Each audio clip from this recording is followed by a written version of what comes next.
नमस्कार साथियों, स्वागत है आप सभी का। मैं उमाकांत आनंद एक बार फिर आप सभी के लिए एक बहुत ही इम्पॉर्टेंट टेस्ट सीरीज़ के साथ। आज की जो हमारी टेस्ट सीरीज़ है वो मॉडल प्रैक्टिस सेट 15 है। जैसा कि आप सभी इस बारे में अवगत हैं कि यूपीएचएससी असिस्टेंट प्रोफेसर की जो एग्ज़ाम की प्रस्तावित डेट है वो आप सभी को पता चल गई है। और चूँकि एग्ज़ाम की डेट आने के बाद आपकी तैयारी और तेज़ हो जानी चाहिए, उसी कड़ी में हमने जो प्रैक्टिस सेट का सिलसिला है वो स्टार्ट किया है। तो कॉमर्स के जो हमारे एस्पिरेंट हैं, कॉमर्स के हमारे जो साथी हैं, उन सभी के लिए ये जो टेस्ट सीरीज़ है वो काफ़ी इंपॉर्टेंट होगी, क्योंकि टेस्ट सीरीज़ में पूरी कोशिश की जा रही है कि उन सारे पैटर्न को फॉलो किया जाए जिन पैटर्न्स पे एग्जाम में क्वेश्चन पूछे जा रहे हैं। पूरे सिलेबस को कवर अप किया गया है और क्वेश्चंस का जो लेवल है वो एग्जाम के लेवल के क्वेश्चंस को आपके सामने रखा जाएगा। वैसे जो हमारे टेस्ट सीरीज़ का पैटर्न है उसमें हम आपको कॉमर्स प्लस जीके दोनों क्वेश्चंस डिस्कस कराते हैं, लेकिन इस वाले पेपर के अंदर सिर्फ हम लोग 50 MCQs डिस्कस करेंगे जो आपके कॉमर्स विषय के होंगे। इस वाले में हमने जीएस को कंसीडर नहीं किया हुआ है। तो पूरा का पूरा जो लेक्चर होगा आपके लिए काफ़ी इंपॉर्टेंट होगा और आप पूरे लेक्चर को देखेंगे तो एग्जाम पैटर्न के बारे में आपकी जो अंडरस्टैंडिंग है वो और बेटर डेवलप होगी। तो चलिए लेक्चर को स्टार्ट करते हैं और बात करते हैं हम लोग सबसे पहले क्वेश्चन नंबर 1 की। तो जो पहला क्वेश्चन है आपको विजिबल हो रहा है, which among the following is not associated with the theory of motivation. Motivation की जो थ्योरीज हैं, मोटिवेशन की थ्योरीज कहा गया है कि कौन से ऐसे प्रोफेसर हैं जिन्होंने मोटिवेशन थ्योरीज नहीं दी हैं या उनसे इनका संबंध नहीं है। तो पहला ऑप्शन है आपका एएस मैस्लो। आप सब जानते हैं कि मैस्लो की नीड हायरार्की बहुत ही पॉपुलर थ्योरी है, तो ये बिल्कुल मोटिवेशन से रिलेटेड है। दूसरा आपका क्रिस एंग्रीज, ये भी मोटिवेशन से रिलेटेड है। और फ्रेडरिक हर्ज़बर्ग, इसके बारे में भी आप जानते हैं, इनकी बहुत ही फेमस थ्योरी है 2 फैक्टर थ्योरी। इसका मतलब है कि तीन के तीनों लोग जो है मोटिवेशन से संबंधित हैं। और पीटर एफ डकर जो कि मैनेजमेंट से संबंधित हैं। तो फिलहाल अगर हम इसके सही आंसर की बात करें तो इसका जो सही आंसर होना चाहिए वो हो जाना चाहिए आपका आंसर नंबर डी, यानी इसका option D is the right option. I think question में कोई कंफ्यूजन आपको नहीं रहा होगा। बढ़ते हैं नेक्स्ट क्वेश्चन की तरफ। नेक्स्ट क्वेश्चन कहा गया है कि when Walt Disney words magic kingdom lets customer visit a fairy kingdom, a period ship, a haunted house, then what is the marketed in this example. एक एग्जाम्पल दिया गया है, एक आपके पास स्टेटमेंट है, इसके अंदर कहा गया है कि एक वॉल्ट डिज्नी वर्ल्ड है जो कि बेसिकली एक मैजिक किंगडम है। इसने अपने कस्टमर को क्या क्या विजिट कराया, किंगडम विजिट कराया, प्राइवेट शिप विजिट कराई, हॉन्टेड प्लेस विजिट कराया। तो कहा गया है कि इस जो आपके पास एग्जाम्पल दिया है इसमें कौन सी चीज़ की मार्केटिंग हो रही है, क्योंकि आप जानते हैं कि मार्केटिंग 10 चीज़ों की मार्केटिंग होती है। मार्केटिंग का जो स्कोप है उसमें 10 ऐसी चीज़ें हैं जिनकी मार्केटिंग की जाती हैं। तो 10 में से आपके पास 4 ऑप्शन दिए हैं, एक सर्विस है, इवेंट है, एक्सपीरियंस है, आइडियाज़ है। आपको बताना है कि इस पूरे क्वेश्चन की लैंग्वेज को पढ़ने के बाद आपको क्या समझ आया कि इसमें मार्केटिंग किस चीज़ की जा रही है। तो आपको बिल्कुल समझ आ गया होगा कि यहाँ पे जो मार्केटिंग की जा रही है वो किसकी मार्केटिंग की जा रही है, एक्सपीरियंस की मार्केटिंग की जा रही है। क्योंकि जब आप किसी को कुछ विजिट कराते हैं तो उसे एक्सपीरियंस मिलता है, न कि प्रोडक्ट या सर्विस मिलती है। तो इसका ऑप्शन सी राइट ऑप्शन हो जाएगा।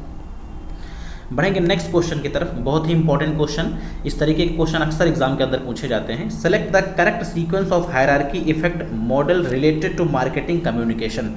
तो मार्केटिंग कम्युनिकेशन का जो सही कह सकते हैं कि जो प्रोसेस है आपका, जो हायरार्की है वो क्या होगी। तो आपके पास जो 4 ऑप्शन है उसमें सही ऑप्शन मैं आपको बता देता हूँ, क्योंकि 4 ऑप्शंस को अगर हम एक एक करके पढ़ेंगे तो काफ़ी बड़ा मतलब लेक्चर हो जाएगा। तो जहाँ ज़रूरत है उस चीज़ को हम डिटेल में एक्सप्लेन करेंगे और जहाँ ऐसे बताया जा सकता है वहाँ पे हम लोग ऐसे ही उसका आंसर करके बढ़ेंगे। तो इसका जो राइट ऑप्शन होगा दैट इज़ ऑप्शन ए हो जाएगा। सबसे पहले अवेयरनेस होता है, फिर नॉलेज होता है, फिर लाइकिंग होता है, प्रेफरेंस होता है, कन्विक्शन होता है और परचेज होता है। इसका ए ऑप्शन जो होगा वो राइट ऑप्शन हो जाएगा। अब बढ़ेंगे क्वेश्चन नंबर 4 की तरफ। 4 एक बार फिर से आपके पास स्टेटमेंट वाइज क्वेश्चन है। पूछा जा रहा है कि which of the following statement is false. इसमें कौन सा स्टेटमेंट जो है वो फॉल्स स्टेटमेंट है। तो opportunity cost of input is considered in capital budgeting. Opportunity cost of an input is considered in capital budgeting। दूसरा है capital budgeting decisions are reversible in the nature। तीसरा है cash flow and accounting profit are different। और चौथा है an expansion decision is a capital budgeting decision। तो इसका जो right option होना चाहिए that is option B होगा, capital budgeting decisions are reversible in nature। ये वाला जो आपका स्टेटमेंट है वो फॉल्स स्टेटमेंट है। बाकी ए सी और डी जो आपके बाकी स्टेटमेंट हैं वो इनके करेक्ट स्टेटमेंट हैं। तो आई थिंक क्वेश्चन आपको समझ आ गया होगा। अब बढ़ेंगे क्वेश्चन 5 की तरफ। पूछा जा रहा है आपसे main objective of employing financial leverage. जो फाइनेंशियल लिवरेज है इसका जो मेन ऑब्जेक्टिव है वो क्या होता है। तो पहला ऑप्शन है reduce the risk associated with the profit, maintain the stability in profit, decrease the cost of depth capital and magnify the return on equity share capital. देखिए बहुत ही क्वेश्चन बारीक है, आपको बहुत ध्यान से इसका आंसर करना है।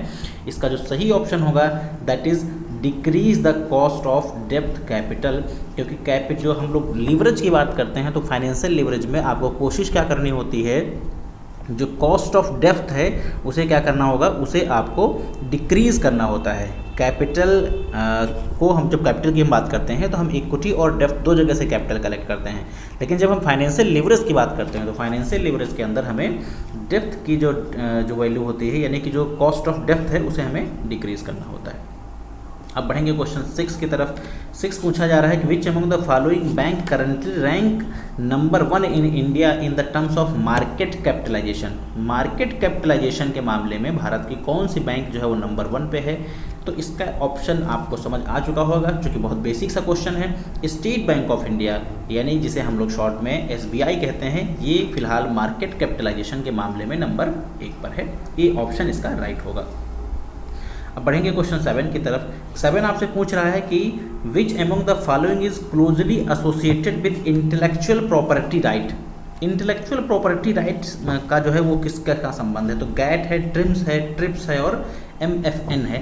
तो आपको इसका फुल फॉर्म सही आपको समझ में आ जा रहा होगा, trade related intellectual property rights, यानी इसका 7 का C ऑप्शन सही होगा, क्योंकि इंटेलेक्चुअल प्रॉपर्टी राइट की जब हम बात करते हैं तो trade related intellectual property right इसका सही ऑप्शन होना चाहिए।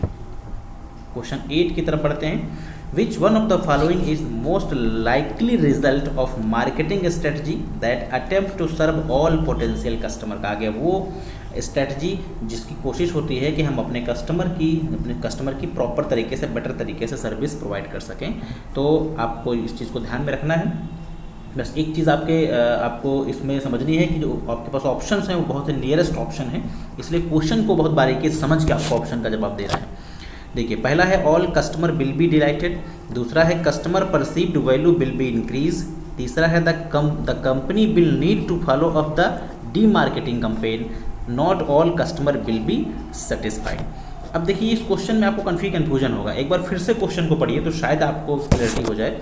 विच one of the following is most likely result of marketing, most likely result of marketing strategy that attempt to serve all potential customer. देखिए जब आप सारे पोटेंशियल कस्टमर को सर्व करने की कोशिश करते हैं तो कुछ ऐसे कस्टमर होते हैं जिन्हें आप सेटिस्फाइड नहीं कर सकते हैं, that means D option correct होगा, not all customer will be satisfied, क्योंकि आप सारे कस्टमर को सेटिस्फाइड नहीं कर सकते हैं। कुछ कस्टमर ऐसे होंगे जिन्हें कुछ ना कुछ दिक्कत रहेगी, इसीलिए जब आप सबको सेटिस्फाइड करना चाहते हैं तो उसमें कुछ ना कुछ कस्टमर आपके नॉन सेटिस्फाइड रह जाएंगे। तो इसका डी ऑप्शन करेक्ट स्टेटमेंट होगा। नेक्स्ट क्वेश्चन 9 की तरफ बढ़ेंगे। The budget which is prepared for more than one level of activities होना चाहिए एक्चुअली। जब हम एक से ज़्यादा लेवल ऑफ एक्टिविटी के लिए बजट बनाते हैं तो वो क्या होता है, तो उसे हम लोग बोलते हैं फ्लेक्सिबल बजट। ये तो डायरेक्ट क्वेश्चन है। फ्लेक्सिबल बजट का मतलब हम अलग अलग लेवल ऑफ एक्टिविटीज़ के लिए बजट प्रिपेयर करते हैं। क्वेश्चन 10 की तरफ पढ़ेंगे। 10 है आपके पास desired contribution to break even. जो डिजायर्ड कंट्रीब्यूशन होता है ब्रेक इवन के लिए वो क्या होता है, तो आपको ध्यान होगा ब्रेक इवन के फार्मूले में अगर आपको प्रॉफिट पूछा जाए तो ब्रेक इवन के फार्मूले में हमें एफ में पी ऐड करना होता है। दैट मीन्स कि फिक्स कॉस्ट तो हम रिकवर करते ही करते हैं, तो अगर हम प्रॉफिट भी उसमें ऐड करके रिकवर करेंगे तो हमें डिजायर्ड कंट्रीब्यूशन पता चल जाएगा। दैट मीन्स ऑप्शन बी इसका करेक्ट ऑप्शन हो जाएगा। नेक्स्ट क्वेश्चन नंबर 11 की तरफ पढ़ेंगे। क्वेश्चन 11 पूछ रहा है आपसे sweat share are issued to. तो जो स्वेट शेयर होते हैं वो किसको इशू करे जाते हैं, public for consideration in cash, financial institutions या employees of company at discount. तो आप जानते हैं जो स्वेट शेयर होते हैं, जो बोनस शेयर होते हैं, वो हम अपने कंपनी के एग्जिस्टिंग एम्प्लॉइज़ को, हमारे जो खुद के एम्प्लॉइज़ हैं उन्हें ही इशू करते हैं। तो इसका सी ऑप्शन जो होगा वो करेक्ट ऑप्शन हो जाएगा। क्वेश्चन 12 की तरफ बढ़ेंगे। क्वेश्चन 12 आपसे पूछ रहा है identify the prudential creditor as per the Indian company act. Indian company act के हिसाब से जो प्रूडेंशियल क्रेडिटर हैं वो कौन है, तो सबसे पहले all taxes cesses and rates payable to government. अब आपको अगर हम डायरेक्ट ऑप्शन की बात करें इसका, तो यही सही ऑप्शन होगा, यानी ऑप्शन ए इसका जो है वो करेक्ट ऑप्शन है। क्योंकि जो प्रूडेंशियल क्रेडिटर होते हैं उसमें गवर्नमेंट के टैक्सेस आते हैं, उनके सेसेस आते हैं, जो भी रेट पेबल है गवर्नमेंट को वो आपके प्रूडेंशियल क्रेडिटर में आते हैं। बाकी अगर आप इसी में देखें compensation payable to an employ on the health and disability, ये प्रूडेंशियल क्रेडिटर नहीं होता है, और प्रोविडेंट फंड भी आपका प्रूडेंशियल क्रेडिटर नहीं होता है, तो इसका ए ऑप्शन करेक्ट स्टेटमेंट होगा। अब बढ़ेंगे हम लोग क्वेश्चन नंबर 13 की तरफ। 13 भी डायरेक्ट क्वेश्चन है। The concept of selling cost has been propounded by, जो सेलिंग कॉस्ट का कंसेप्ट है वो किसने प्रोपाउंड किया है, तो ये कंसेप्ट प्रोपाउंड किया है चैम्बरलेन। ध्यान रखिएगा डायरेक्ट क्वेश्चन है, कई एग्जाम के अंदर ही पूछा गया है। तो यानी the concept of selling cost has been propound by Chamberlain, option B correct option होगा।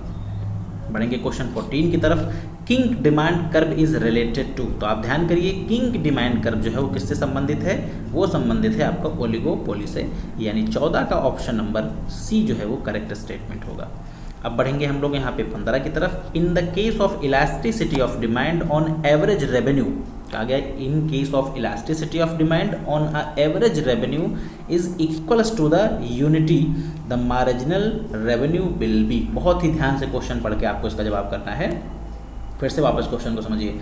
इलास्टिसिटी ऑफ डिमांड कैसी है, in case of elasticity of demand average revenue curve is, यानी average revenue curve is equals to unity, unity का मतलब 1 होता है, the marginal revenue will be, तो M R जो होगा वो क्या होगा, तो एम आर जो होगा इस केस में वो होगा आपका इक्वल टू 0। इसका राइट ऑप्शन आपका हो जाएगा equal to 0, that means D option इसका करेक्ट स्टेटमेंट हो जाएगा।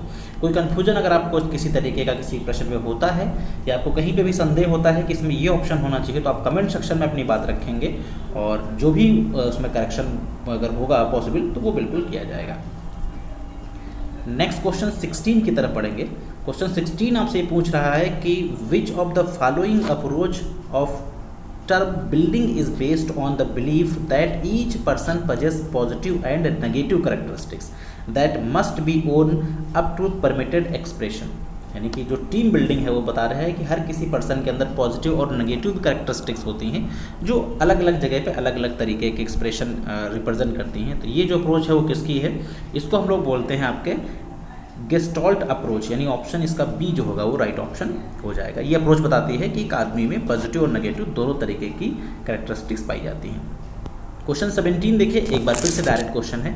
अ person distinguishing psychological characteristics that lead to relatively consistent and enduring responses to his or her environment is called. तो ये जो आपका सही ऑप्शन होगा आपको डायरेक्टली समझ में आ रहा होगा कि इसका सही ऑप्शन है दैट इज पर्सनालिटी।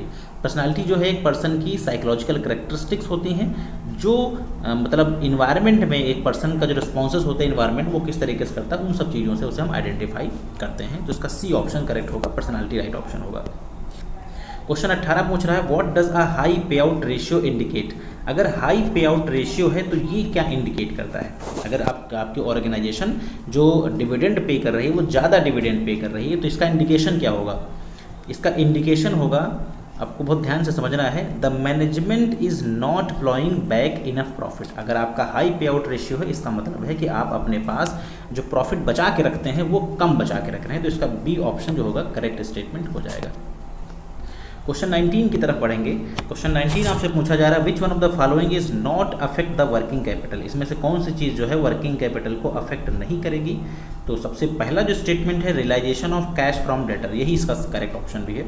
अगर आप डेटर से कैश रिलीज़ करोगे, जब कैश आप डेटर से रिलीज़ करोगे तो कैश आपके पास आ जाएगा और डेटर उतने अमाउंट से कम हो जाएगा। दोनों की दोनों जो है वो करेंट एसेट हैं, इसीलिए इस ट्रांजैक्शन का वर्किंग कैपिटल के ऊपर कोई इम्पैक्ट नहीं पड़ेगा। तो इसका जो सही ऑप्शन होगा दैट इज़ ऑप्शन ए हो जाएगा। चलिए अब बढ़ेंगे क्वेश्चन 20 की तरफ। 20 पूछ रहा है the main effect of inflation on the financial statement. Inflation का फाइनेंशियल स्टेटमेंट के ऊपर क्या इम्पैक्ट पड़ता है, बहुत ही गौर से समझने वाली बात है इसमें। Profit are understand over statement of asset and adequacy of funds for replacement asset and erosion of capital. तो इसका यही ऑप्शन सही है, ऑप्शन डी इसका करेक्ट होगा, क्योंकि जब इन्फ्लेशन हो जाता है तो फाइनेंशियल स्टेटमेंट में जो आपकी कैपिटल होती है उसकी वैल्यू क्या होती है, कम हो जाती है, तो इसे इरोजन ऑफ कैपिटल आप बोलेंगे। इसका डी ऑप्शन करेक्ट स्टेटमेंट होगा। क्वेश्चन 21 की तरफ बढ़ेंगे। एक बार फिर से डायरेक्ट क्वेश्चन है प्रेजेंट वैल्यू ऑफ, कुछ इशू हो गया है शायद, वापस चलते हैं हम लोग।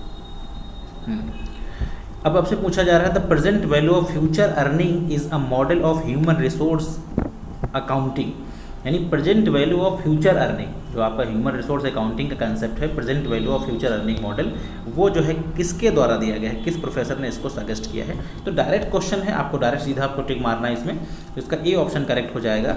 Branch live and ABA sorter जो है इन्होंने ये कंसेप्ट दिया हुआ है। आप ध्यान रखिएगा इस चीज़ को, आपको याद रखना, ऐसे क्वेश्चन एग्जाम में पूछे जाते रहे। चलिए नेक्स्ट क्वेश्चन की तरफ बढ़ेंगे। Question 22, which element of promotion मिस्क do wholesaler generally apply to obtain their promotional objective. बहुत ही सीधा सा क्वेश्चन है, बहुत आसानी से जवाब देना है आपको। Which element of promotional mix do wholesaler generally apply to obtain their promotional objective. तो प्रमोशनल ऑब्जेक्टिव को जब हम लोग बात करते हैं, होलसेलर इस्तेमाल करता है, तो होलसेलर हमेशा पर्सनल सेलिंग को यूज़ करता है, क्योंकि होलसेलर अपने रिटेलर से डायरेक्टली मिलता है और मिलने के बाद क्या करता है, अपनी बात रखता है। तो इसके जो परफेक्ट जो होगा वो क्या होगा, पर्सनल सेलिंग, यानी बी ऑप्शन करेक्ट स्टेटमेंट हो जाएगा। 23 की तरफ हम लोग अगर बढ़ें तो when marginal utility is negative, जब आपकी एमयू नेगेटिव होती है तो टोटल यूटिलिटी क्या होता है, सॉरी टोटल नहीं, हाँ देन टोटल यूटिलिटी क्या होगा। तो आपको मालूम है कि जब टोटल यूटिलिटी आपकी डिक्रीज होना स्टार्ट होगी, जैसे ही टोटल यूटिलिटी डिक्रीज होना स्टार्ट होती है, एमयू आपका जो होता है वो नेगेटिव होना चालू हो जाता है। तो आपको इस चीज़ को ध्यान रखिएगा, एमयू और टीयू के जो रिलेशन है वो ज़्यादातर एग्जामों में पूछे जाते हैं, इसलिए रिलेशनशिप आपको ध्यान रखनी है। जैसे ही आपका जो टीयू एमयू होगा वो नेगेटिव होगा तो टीयू आपका क्या होगा, डिक्रीज हो जाएगा, इस चीज़ को ध्यान रखना है। चलिए 24 की तरफ बढ़ेंगे। 24 की अगर हम बात करें तो 24 आपसे पूछ रहा है कि विच one of the following is the correct statement, कौन सा इसमें स्टेटमेंट जो है वो करेक्ट है। तो 4 स्टेटमेंट है, हम चारों को नहीं पढ़ेंगे, आपको सीधे हम आपको करेक्ट स्टेटमेंट बताते हैं। तो the desire profit of a commodity backed by ability and willingness to pay is demand, ये इसका करेक्ट स्टेटमेंट है। बाकी सारे स्टेटमेंट इसके इनकरेक्ट हैं, तो एक बार आप बाकी स्टेटमेंट को पढ़ लीजिएगा। चलिए क्वेश्चन नंबर 25 की तरफ पढ़ेंगे। क्वेश्चन 25 की अगर हम बात करें तो when a goods in domestic market are sold at high price and in the foreign market sold at low price, जब हम किसी प्रोडक्ट को डोमेस्टिक मार्केट में महंगा बेचते हैं और फॉरेन मार्केट में सस्ता बेचते हैं तो इसे हम क्या बोलते हैं, इसे हम बोलते हैं डंपिंग। तो इसका जो पहला ऑप्शन है वो करेक्ट है, क्योंकि डंपिंग एक ऐसी स्ट्रेटजी होती है जहां पे हम लोकल में प्रोडक्ट को महंगा बेचते हैं और फॉरेन में सस्ता बेचते हैं। इससे हम क्या करते हैं, अपनी मार्केट, अपना नंबर ऑफ कस्टमर इंक्रीज करने के लिए और कॉम्पिटिशन को कम करने के लिए, ख़त्म करने के लिए ऐसी स्ट्रेटजी इस्तेमाल की जाती है, जो फिलहाल भारत के अंदर इनलीगल एक्टिविटी है। भारत में डंपिंग जो कंसेप्ट है वो इस्तेमाल नहीं कर सकते हैं आप। नेक्स्ट हम बात करेंगे 26 की। 26 है आपके पास, an average revenue will not touch zero X axis because it can not be. बहुत ही ध्यान से इस बात को आपको समझना है। Average revenue will not touch zero, यानी जो जीरो है आपका, because x axis because it can not B. तो ये इसका सही ऑप्शन होगा zero, it can not B zero, इसका बी ऑप्शन करेक्ट हो जाएगा। नेक्स्ट क्वेश्चन की तरफ पढ़ते हैं। नेक्स्ट क्वेश्चन आपका 27 आपसे ये कह रहा है the parameter refers to the characteristics of, जो पैरामीटर है आपका, parameter refers to the characteristics of population, इसका करेक्ट ऑप्शन क्या होगा, ए ऑप्शन हो जाएगा। पैरामीटर्स की जब हम बात करते हैं तो पैरामीटर जो रेफर्स मतलब पैरामीटर्स जो है आपका वो कैरेक्टरिस्टिक्स के कुछ पैरामीटर्स होते हैं जो किससे संबंधित हैं, वो आपके पॉपुलेशन से रिलेटेड हैं, तो इसका ए ऑप्शन करेक्ट स्टेटमेंट होगा। देखिए नेक्स्ट क्वेश्चन की तरफ पढ़ते हैं। क्वेश्चन 28 आपका जो है वो मीडियन पूछा जा रहा है यहाँ पे। द मीडियन ऑफ 10, 12, 14, 16, 18 इन चीज सारी वैल्यूज़ का जो मीडियन है वो क्या होगा। तो अगर आप इनका मीडियन कैलकुलेट करोगे तो इनका मीडियन जो आएगा वो 14 इनका मीडियन आएगा। ठीक है, मीडियन निकालना शायद आपको पता होगा, अगर इसमें कोई दिक्कत है मैं आपको बताता हूँ। इसका फार्मूला होता है m = n+1/2। तो n आपका जो है यहाँ पे 5 है, 5 में 1 करेंगे और इसे हम 2 से डिवाइड करेंगे तो आंसर क्या आएगा 3। इसका जो थर्ड नंबर है वो कौन सा है, 14, तो 14 इसका ऑप्शन हो जाएगा। नेक्स्ट बढ़ेंगे क्वेश्चन नंबर हम लोग 29 की तरफ। 29 आपसे पूछ रहा है the probability sampling and random sampling are. जो प्रोबेबिलिटी सैम्पलिंग और रैंडम सैम्पलिंग है वो क्या है, एनोनिम है आपका, डिफरेंट आइटम है या नन ऑफ दीज हैं। तो ये क्या है, सिनोनिम है। प्रोबेबिलिटी सैम्पलिंग और रैंडम सैम्पलिंग एक दूसरे के पर्यायवाची शब्द हैं, दैट मीन्स सैम्पल, ये दोनों के क्या हैं, सिनोनिम्स हैं। सी ऑप्शन करेक्ट होगा। अगर हम बात करें यहाँ पे क्वेश्चन नंबर 30 की, तो Kyoto protocol is relating to, Kyoto protocol देखिए बहुत इंपॉर्टेंट है, ये इन्वायरमेंट का पोर्शन है और क्योटो प्रोटोकॉल जो संबंधित है वो किससे, इन्वायरमेंट प्रोटेक्शन से संबंधित है। इन्वायरमेंट प्रोटेक्शन के अंदर आपको बताया जाता है कि क्योटो प्रोटोकॉल क्या है, तो इसका सही ऑप्शन होगा ऑप्शन सी। अब बढ़ेंगे क्वेश्चन 31 की तरफ। 31 में पूछा जा रहा है which one of the following should be achieved by business firm at the earliest. कहा गया बिजनेस फर्म के द्वारा शुरुआत में क्या अचीव कर लेना चाहिए। कोई भी बिजनेस फर्म होती है सबसे पहले उसकी कोशिश क्या होती है कि वो अपने ब्रेक इवेंट पॉइंट को अचीव करे। दैट मीन्स कि जहाँ पर उसे ना अगर प्रॉफिट हो तो कम से कम उसे लॉस भी ना हो। हर किसी बिजनेस ऑर्गेनाइजेशन की ये पहली कोशिश होती है कि वो अपने बीपी पॉइंट को अचीव कर ले, उसके बाद वो बिजनेस को आगे कैरी ऑन करे। तो इसका बी ऑप्शन करेक्ट होगा। नेक्स्ट है आपका question number 32, what does lower debtor turnover ratio indicate. अगर डेटर टर्नओवर रेशियो लोअर है तो ये तुम्हें क्या बताएगा, ध्यान से समझिएगा इस बात को। लोअर डेटर टर्नओवर रेशियो क्या इंडिकेट करता है, ये इंडिकेट करता है डिले इन रिकवरी, यानी आपका जो बकाया अमाउंट है वो बहुत धीमे मिल रहा है, काफ़ी स्लो मिल रहा है, लेट मिल रहा है। तो ये हो जाएगा आपका 32 का बी, डिले इन रिकवरी। अब पढ़ेंगे क्वेश्चन 33 पे। 33 क्वेश्चन आपका न्यूमेरिकल बेस्ड क्वेश्चन है। देखिए यहाँ पूछा जा रहा a limited issue prospectus inviting application of 2000 share, application receive for 3000 share. 2000 इन्होंने क्या किया, इशू किया, और एप्लीकेशन जो इन्हें रिसीव हो गए वो 3000 के रिसीव हो गए। अलॉटमेंट हुआ है प्रोरेटा बेसिस पे। कहा गया है जो प्रोरेटा अलॉटमेंट हुआ है वो 2400 शेयर पे हुआ है। A has allotted 40 shares, how many shares must be applied. ध्यान से समझिएगा क्वेश्चन को। 2000 शेयर के इन्होंने इशू करें, 3000 एप्लीकेशन आ गए और 2400 पे अलॉटमेंट हुआ है। यानी अगर आप इसको इस तरीके से समझें कि 2400 एप्लीकेशन पे जो अलॉटमेंट करना है आपको वो कितना करना है, वो करना है 2000। ये इसका प्रोरेटा बन के तैयार हो गया। अब एक कोई पर्सन है मिस्टर ए जिसको 40 शेयर मिले हैं। अगर इसको 40 शेयर मिले हैं तो ये ऑब्वियस है कि इसने ज़्यादा शेयर के लिए अप्लाई किया होगा, तो इसका अलॉटेड शेयर निकालना है, सॉरी अप्लाइड शेयर निकालना है। तो बड़ा सिंपल सा तरीका होता है, यहीं से आप रेशियो बना सकते हैं। 2 जीरो इसके काटें, 2 इसके काटें, ये हो जाएगा आपका 5, 4 से करेंगे ये हो जाएगा 6। तो हमें क्या करना है, इसको 40 को 5 से डिवाइड कर देना है, 6 से इंटू कर देना है, तो ये हो जाएगा आपका 48, यानी कि 33 का सी ऑप्शन करेक्ट स्टेटमेंट हो जाएगा। आई थिंक क्वेश्चन में कोई डाउट आपको नहीं होगा। नेक्स्ट क्वेश्चन नंबर 34 की तरफ बढ़ते हैं। Which one of the following receipt is a revenue nature. इसमें कौन सी जो रिसिप्ट है वो रेवेन्यू नेचर की रिसिप्ट है। बहुत ही सिंपल सा सवाल है। रेवेन्यू नेचर की जो रिसिप्ट है आपकी डिविडेंड रिसीव ऑन इन्वेस्टमेंट। अगर आपने कहीं पे कोई पैसा इन्वेस्ट किया है उसके ऊपर अगर कोई आपको डिविडेंड मिलेगा तो वो आपके लिए क्या है, वो रेवेन्यू नेचर का है। बाकी अगर आप देखें amount release from sale of investment, ये कैपिटल नेचर का है। अमाउंट बारोड फ्रॉम बैंक, ये कैपिटल नेचर का है। And compensation receive from municipal corporation, तो ये भी आपका जो रेवेन्यू नेचर नहीं है। तो इसका जो सही ऑप्शन होगा that is option number B, dividend receive on investment. Question 35 की तरफ बढ़ेंगे। ये स्टेटमेंट वाइज क्वेश्चन है।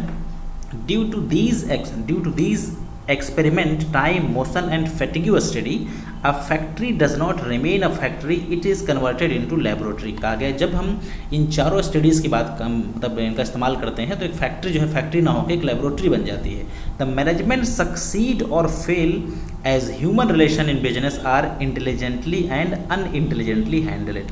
कहा गया कि जो आपका एक मैनेजमेंट का सक्सीड या फेल होना जो है उसकी इंटेलिजेंस और अनइंटेलिजेंस मतलब जो है आपका ह्यूमन को मैनेज करने संबंधित उस पर डिपेंड करता है। तो ये क्वेश्चन आपके सामने है। अगर आप देखें तो बहुत ही ज़्यादा कॉम्प्लिकेशन इसमें नहीं है।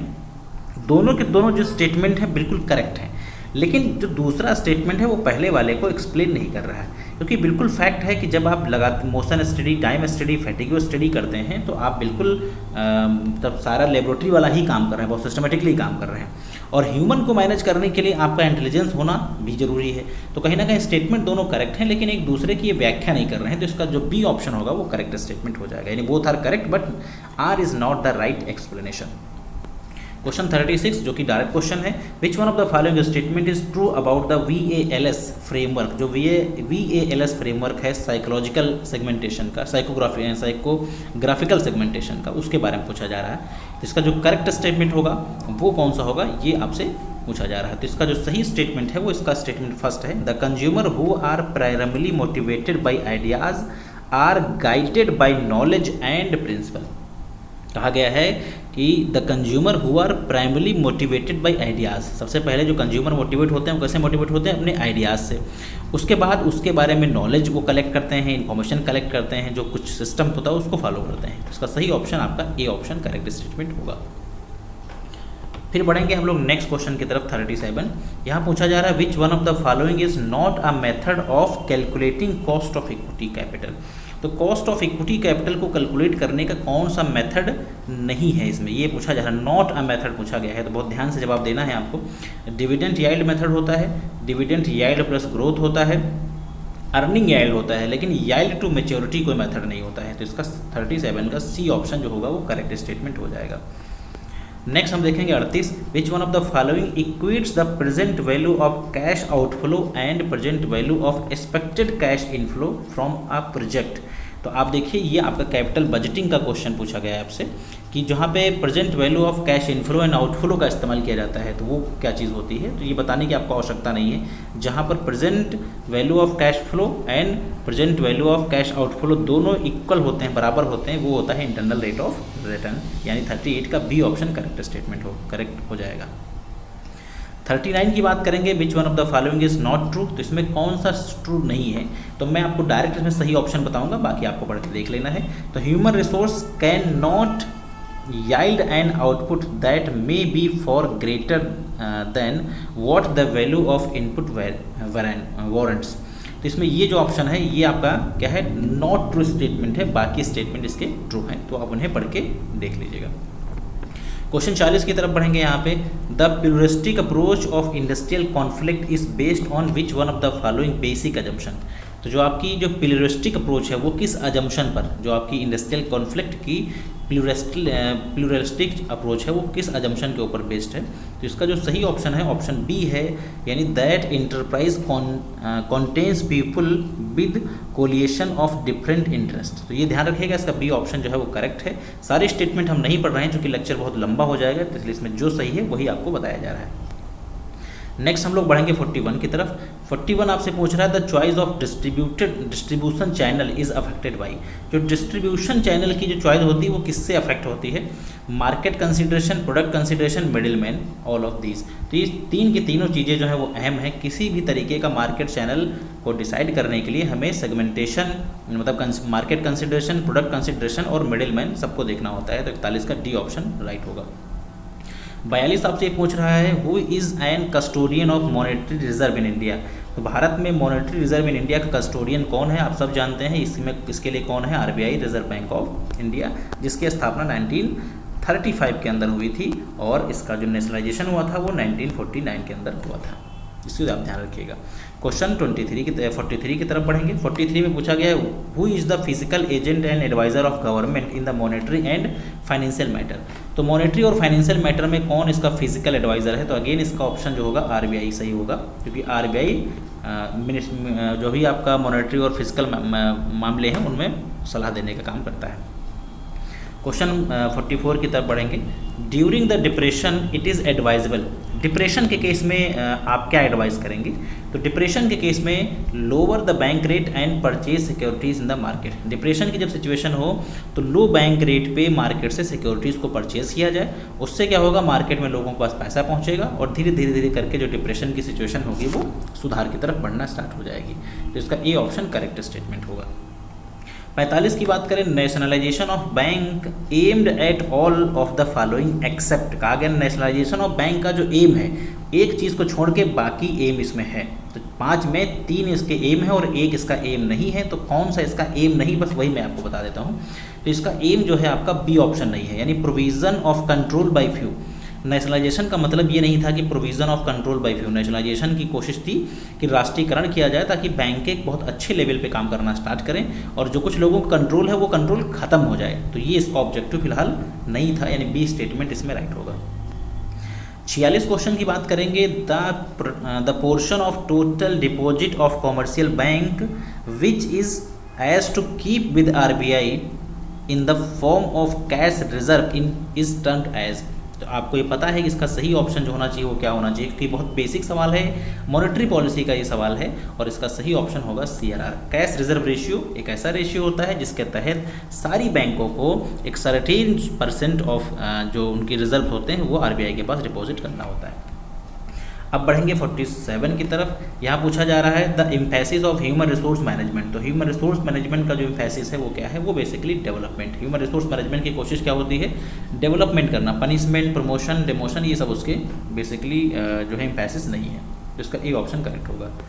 48 की बात करें, the purpose of job evaluation. Job evaluation का पर्पज़ क्या होता है, जॉब इवैल्यूएशन का पर्पज़ होता है आपका वेज फिक्सेशन। जॉब इवैल्यूएशन करने से आपको पता चलता है वर्थ ऑफ जॉब क्या है, और on the basis of worth of job एक पर्सन की जो सैलरी होती है वो डिसाइड की जाती है, तो इसका सी ऑप्शन करेक्ट होगा। 48 की हम लोग बात करें, the purpose of job evaluation. I think ये क्वेश्चन रिपीट हो गया है, तो इसका सी ऑप्शन होना चाहिए। एक मिनट वापस चेक कर लेते हैं, शायद ये क्वेश्चन, हाँ ये 48 और 48 क्वेश्चन आप मतलब रिपीट हो गया है, तो वो पढ़ने की आवश्यकता नहीं है।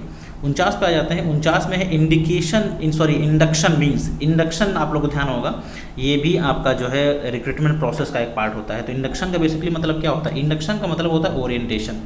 जब किसी एम्प्लॉयज़ का सिलेक्शन होता है तो ट्रेनिंग से पहले उसका फर्स्ट मतलब एक इंडक्शन होता है जिसे हम बोलते हैं ओरिएंटेशन, और इसके अंतर्गत क्या होता है, उस एम्प्लॉयज़ को ऑर्गेनाइजेशन के बारे में इंट्रोड्यूस कराया जाता है, ऑर्गेनाइजेशन के विज़न के बारे में बताया जाता है, कितने एम्प्लॉयज़ काम कर रहे हैं, कितनी बड़ी संस्था है, कितने अचीवमेंट हुए हैं, वो सारी बातें आपको मतलब कह सकते हैं कि आपको इंट्रोडक्शन फॉर्म में बताई जाती हैं। तो इसका जो ऑप्शन होगा वो बी ऑप्शन करेक्ट होगा। और इस सेशन का जो आखिरी क्वेश्चन है 50वां question, the labour productivity means. तो लेबर जो प्रोडक्टिविटी होती है उसका क्या मतलब होता है, उसका मतलब ये होता है कि output is equal to input. अगर आपने जो इनपुट लगाया है वो आउटपुट के इक्वल हो जाए तो इसका मतलब आपके लेबर कैसे हैं, प्रोडक्टिव लेबर हैं। तो इसका सी ऑप्शन जो होगा वो राइट ऑप्शन हो जाएगा। आई थिंक जो आज के क्वेश्चन 50 क्वेश्चन थे वो आपके लिए काफ़ी हेल्पफुल रहे होंगे, क्योंकि एग्जाम के पैटर्न को फॉलो करते हुए लगभग उसी लेवल के क्वेश्चंस इस प्रैक्टिस सेट के अंदर रखे गए थे। मुझे पूरा भरोसा है कि जो अगर आपने इस पूरे लेक्चर को बहुत ही ध्यान से समझा है और इसको आपने एनालाइज़ किया है, और अगर आपका जो स्कोर है इसमें, इस पूरे में अगर आपका स्कोर जो है 50 में अगर आप 35 या इससे ज़्यादा सही करते हैं, तो आप ये मान लीजिए कि आपकी एग्ज़ाम को लेकर जो तैयारी है वो काफ़ी हद तक सही है और आपको और बेहतर करने की कोशिश करनी है। तो इस तरीके से बैक टू बैक हम कोशिश करेंगे कि एग्ज़ाम तक आपको कुछ प्रैक्टिस सेट आपको प्रोवाइड कर दिए जाएँ। तकरीबन आपको 50 प्रैक्टिस सेट तक प्रोवाइड कर दिए जाएँ, जिससे आपकी एग्जामिनेशन की जो तैयारी है वो काफ़ी बेटर हो सके। So thanks for watching this video, have a nice day.